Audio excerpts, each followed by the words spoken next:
Ladies and gentlemen, thank you for coming out tonight and voting. This is democracy at its best. My name is Alan Levy. I'm running for the state representative seat in Westport, District 136. I'm for cutting spending, reducing taxes, shrinking the size of government, and bringing balance back to Hartford. We are here tonight to make a decision about who we as a party put forth to run against Jonathan Steinberg. I've said this before, and I will say it again. Elections have consequences. The wrong choice here tonight will mean certain defeat for us in November.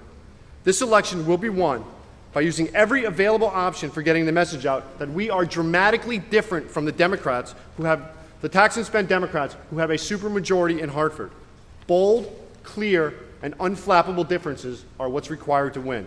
We are not Democrat light, and that message needs to be repeated over and over again. I was the first to enter the race to beat Joe Mioli, and I was prepared to do so. I was the first to have a functioning website with video, volunteer and newsletter sign-up, text messaging, and online donation.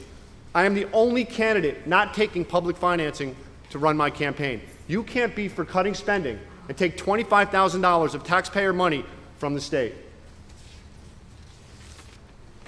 I was the first to send out 4,900 mailings, and I've done that 3 times. Many of them are here tonight.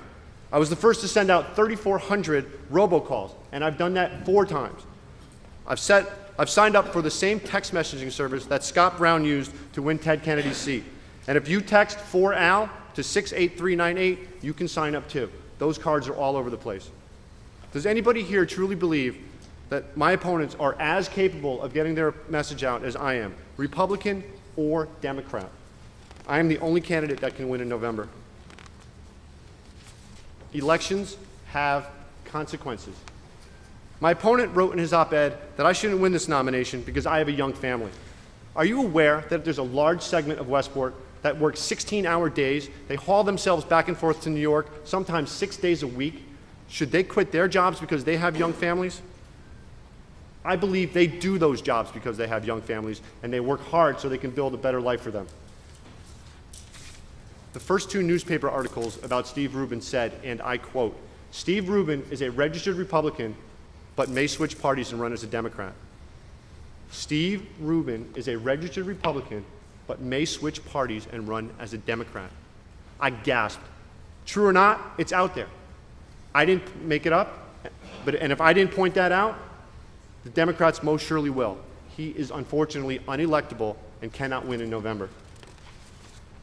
Nitzy Cohen lost the last election 2-1, 10,000 votes to 5,000 votes. There are approximately 5,000 registered Republicans in Westport. Nitzy Cohen got between 10 and 20% of the unelected vote, of the unaffiliated and Democrat vote in the last election. To win this election, a candidate needs to get 62% of the unaffiliated. Stratford had a special election 2 months ago. That candidate got 68% and the Republican won. It is possible to win. Unfortunately, the psychological barrier of voting for somebody after you voted against them will not allow 42% of the population to make that decision. People will not admit to themselves that they made a mistake. How often do you admit to yourself that you made a mistake?